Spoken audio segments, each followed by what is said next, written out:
meeting summary of our May 4th meeting. Is there any questions or concerns or about that report? Move to approve. Second. Mr. Chesney moved that the meeting summary be approved. Second. Chesney, second. All those in favor, let it know by saying aye. Aye. All those opposed, no. Motion's carried. Let's go to the reports of each of the divisions. City. We've got a lot going on. I made notes this morning so I could keep track of dates. Our Public Works compound's moving well. We're in the final stages of getting ready to go live there. We got some punch list items we're working on, but we expect buildings B, C, and D to start moving things into this week. Building A is the admin building. It's going to take a little longer. It'll be a couple of weeks before we're in there, but we should be in there by the end of the month and in operation. That's allowed TCAT to begin work on our lot at Dye Street. Their phase 1 demolition is finished. As soon as we get out of the rest of the buildings, they'll knock them down. They've closed Rosedale, and they're working on a retaining wall on the Rosedale side of the site.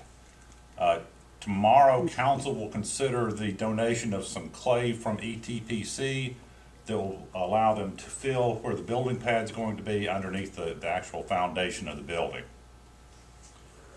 On our road project on West AJ, that goes from Crescent Center down to the Walters Morris intersection, TDOT has finally, after many delays, cleared us to seek bids. We hope to start seeing work on that project this summer.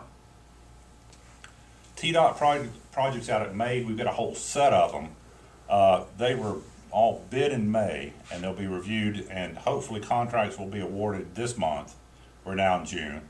But that includes a traffic signal at Commerce and 11E, J-turns at Commerce and 160, repaving of a portion of 160, and repaving a portion of Merchants Green, the part that we're driving on now from West AJ up to the new road. Checked on the status of the new road. TDOT has not changed their projection. It still says September for opening, partially opening that new connector to exit 4. Our industrial access project at Did you say Merchants Green would be September? September is what TDOT's saying. Is that one lane both ways? Yeah, it'll be one lane on this end, and I think they're going to use both sides once they get past. The industrial access at Progress Parkway and 25E is now a project. They anticipate doing right-of-way acquisition in December 20. They expect to bid in December 21. I've asked Senator Sutherland to confirm an update, see if we can get a little accelerated schedule for that project, but that's what they're saying now. The TDOT project on Morris, where they're putting in sidewalks, is nearly done. They'll finish that this month. The project goes and ends at Sulphur Springs, so they're continuing to move east. We've got several stormwater projects in the city. Council will consider a number of small ones, contracts on tomorrow's meeting. But hallelujah, after a 2-year delay from the railroad, we finally got a green light to move forward with repairs at Cumberland and the railroad track. So the contractors getting ready to mobilize will be able to work on that project. There was an in-house betting pool on whether the project would start first or that cross arm would fall down first. So we may actually beat the cross arm falling. Just west of us on West Main, FEMA has approved a project to repair damage from the big floods we saw 2 Februaries ago. Don't hold your breath. Working with FEMA means there's a lot of red tape, a lot of approval process to go through, but we do have funding for that project and we'll be moving forward. There's a lot going on with regard to the viruses, but the 2 mayors are much better versed in that in terms of the task force and the reopening, so I'll defer to them. And that's what I have this morning. Thank you. Any questions about that report, anyone? Not? Bill? Let's see, talking about the task force, we're continuing the monitoring the testing and results and the PPE availability, throughout the county. So we're in a monitoring mode is what we're in.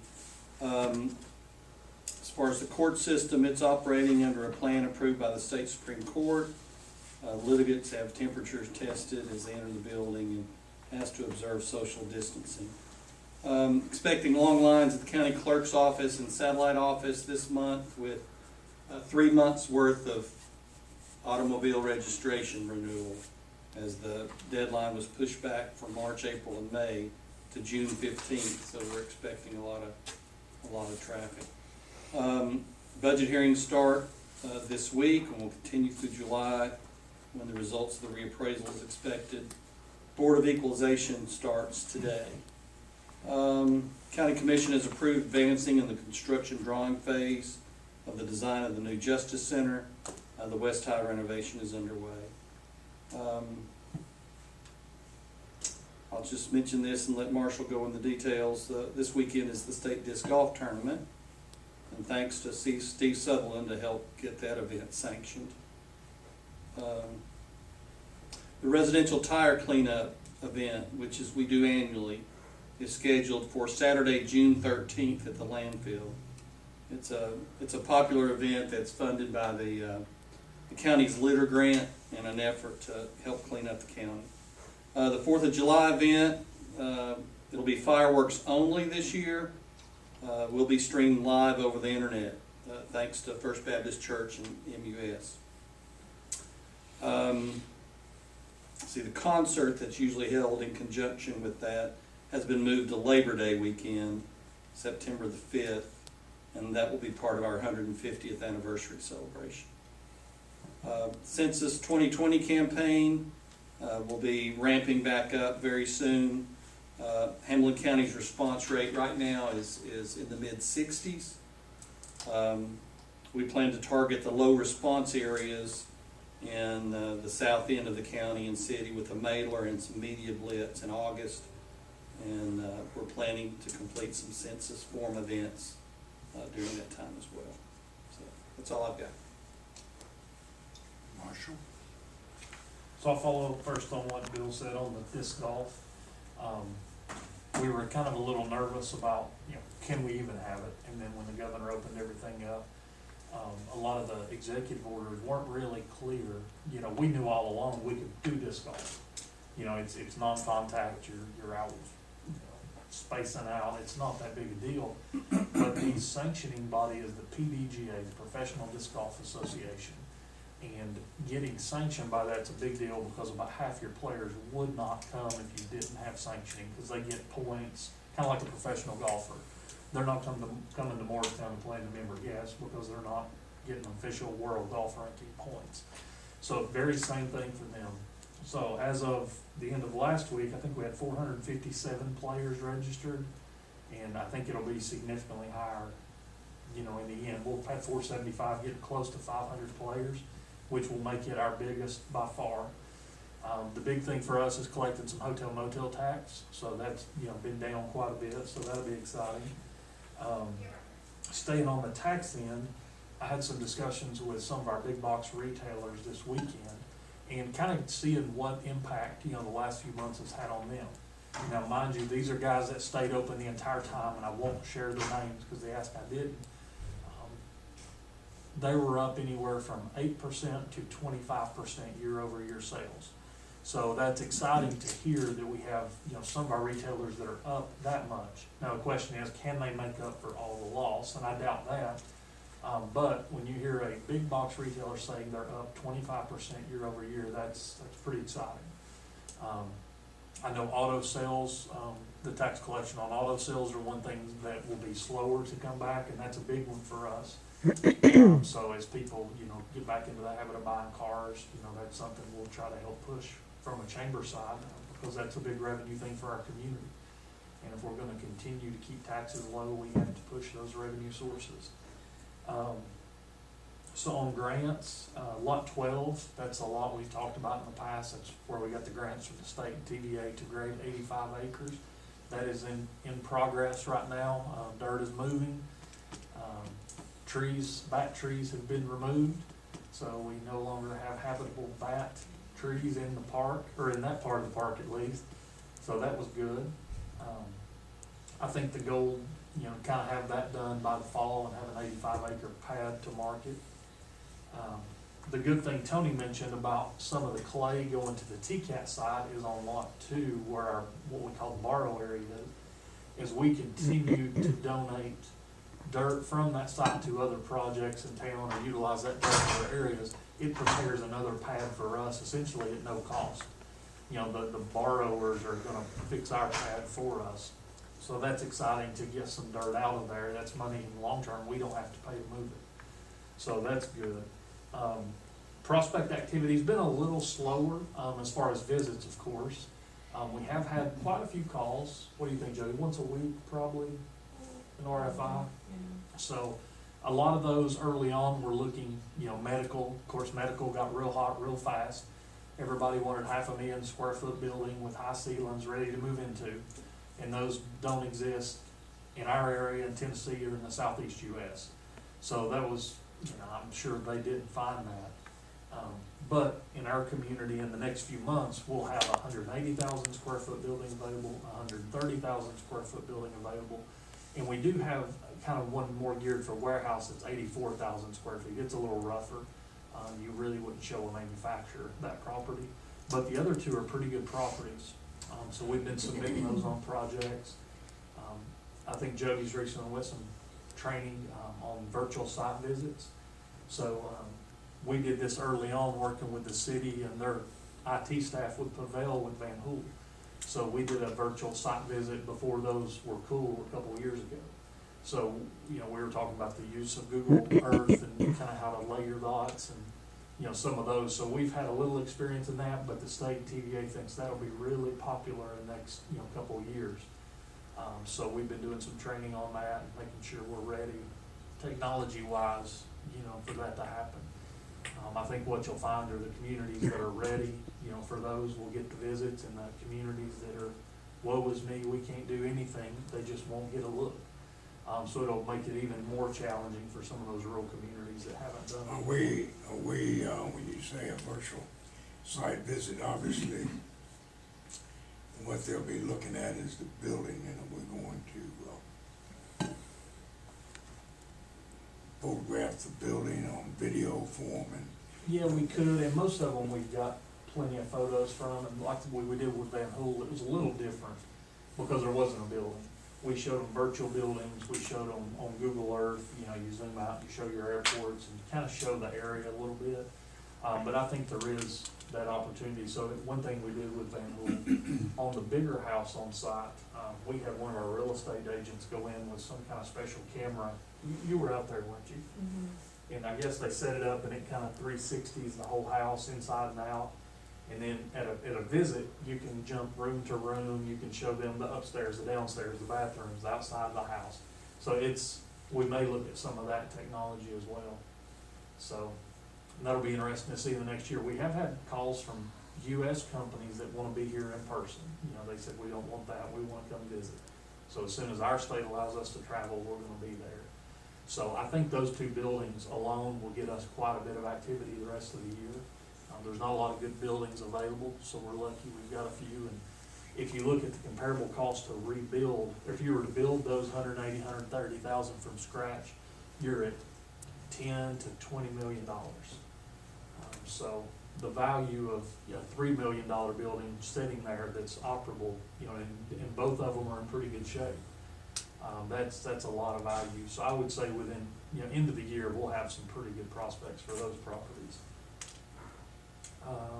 Are they listed with realtors or not? Both of them are listed with realtors. Yeah. One local. We had experience with those realtors. We have. Yeah. One local, one out of Atlanta. Yeah. That's all I have. Unless any other questions? Any conversations you've had with say companies that laid off and now plan on calling back, or, I mean, what's our picture? Yeah, for the we've had a little employees bit, that- of course, the automotive, and I think some of them, Jody may can speak to a few, they've called some people back. A lot of those were kind of at the will of some of the automotive OEMs.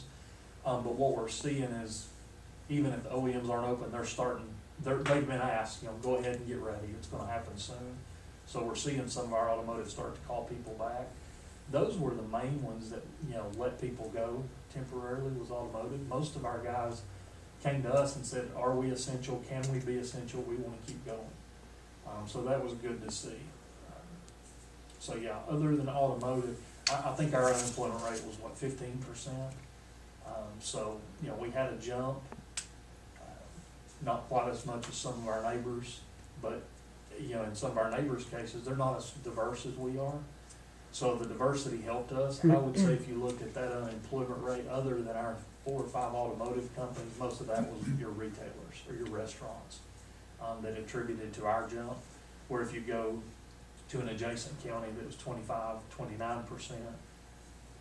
all their eggs are in one basket. They don't have manufacturing, retail, white collar, medical. Where we have a little bit of everything, they're kind of heavily reliant. If you'll notice, one of the lowest unemployment rates in the state was Hancock County. And, typically that's the highest.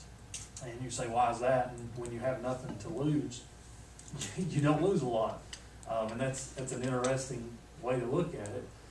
But I would rather be in our situation and have a pretty diverse mix. It protects us a little more. And some of those automotive companies here in town didn't actually lay their people off. They kept them on the payroll, and they were, it was kind of fluid as to when they would go back. So they weren't actually on unemployment. I talked to a couple of folks at church yesterday who had been laid off. One worked for an auto parts manufacturer out of Mossheim, or in that Greene County Industrial Park. Another was at a food plant here, and they were going back this week, both of them, so I was just curious. Yeah. I think we're starting to see a somewhat return to normalcy. I think Tennessee's, along with a lot of other states, I don't know that it's all better, but we just got tired of it, so we're going back to work. So, there's only so much you can sit at home and do, and we're ready to go back to work, it sounds like. Yeah, of course, the unemployment figures that just came out not only include industry, but also include retail and et cetera. So those businesses that were closed are included in those figures. Yeah, if you look at the mall alone, your entire mall shut down, and that's, I'd hate to guess, but I bet it's 600 to 800 jobs at the mall, if you look at everything.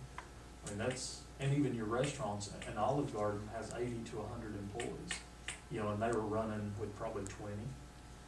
So you've got a lot of those bigger restaurants, your Texas Roadhouse, now they did well during this. I'm curious to see what their numbers would be pre and post. But again, they probably ran that on 20, 25 employees when they typically have over 100 as well. So yeah, people were losing 75, 80% of their workforce at least. Is the mall up and going? It is. Everybody I calls? don't know that everybody, have you been up? I haven't been through the whole mall. I was at TJ Maxx yesterday, and they were letting people in through the mall entrance, Mhm. which some of them don't seem to be doing. Kohl's wasn't doing that earlier in the week. Okay. But I haven't walked through the whole mall. Okay. Any other questions?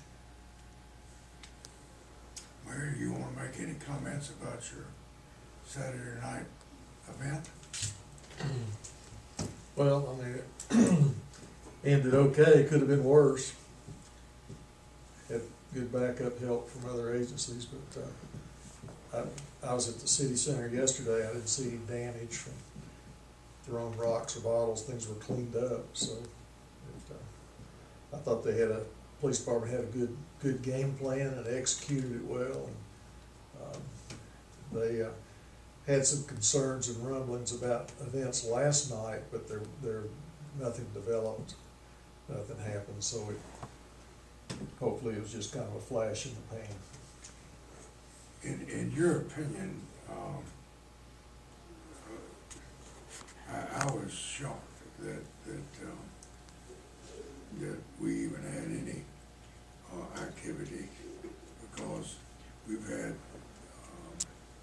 black people on city council, we've had black leadership in many of our organizations.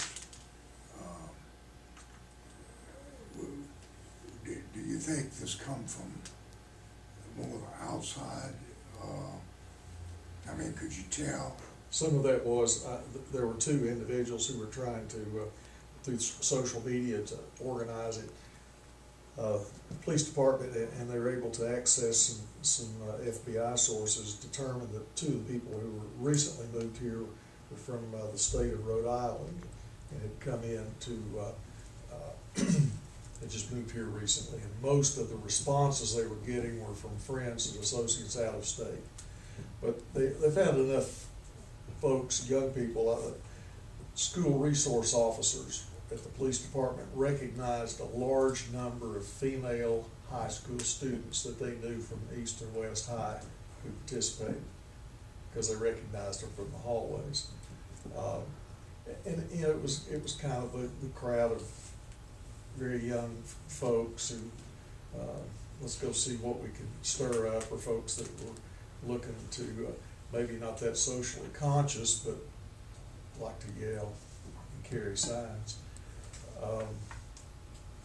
But it was, there did seem to be some activity by a known white supremacist group that had got attention, and those types of programs. But like you said, the police department reached out to church leaders from black congregations who participated in defusing, and that was helpful too. So I thought all in all it was managed as well as it could have been. Any other questions or comments? Anybody? I guess we need to discuss and see if the first Monday is still okay for everyone. We'll need to republish, an agenda for the next year. And if you all are all right with that, we would continue with the first Monday of the month. Is that right, Jody? Yeah, at 8:30. At 8:30 here, if you want to do it here? Making that in the form of a motion. Yes. I'll second. Move that our meetings continue as the first Monday of the month. Ramsey, second Britton. Any further discussion? Do we need to make a distinction between full board and executive board, or is that just? Yes, I will on the notice. I'm sorry, Tony, I didn't. There's some that are executive board and some that are full board. I just want to make sure that we had that covered. They're all on the same date. I just, sometimes I forget which hat I'm wearing. I think the full board meets quarterly. Yes. And the executive committee meets monthly. Is that part of your motion? The executive quarterly, the full board is 8 months, the opposite 8 months. Is that right?